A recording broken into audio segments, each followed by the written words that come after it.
Tidak dibeda-bedakan mana yang umum, mana yang BPJS, semuanya bagus, semuanya sama. Selamat siang. Pengalaman pengobatan saya untuk pengobatan anak saya, dia sakit leukemia.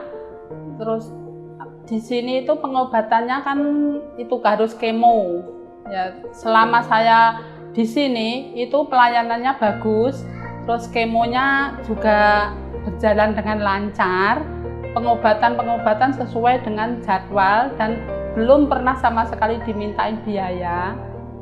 Pokoknya pakai BPJS 100% tidak dipungut biaya, pelayanannya bagus, apa-apa ya dilayani sesuai dengan jadwal pengobatannya.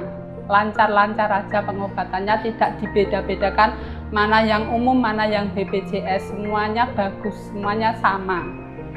Pendaftarannya saya melalui online. Online itu lancar-lancar aja, enggak ada hambatan sama sekali.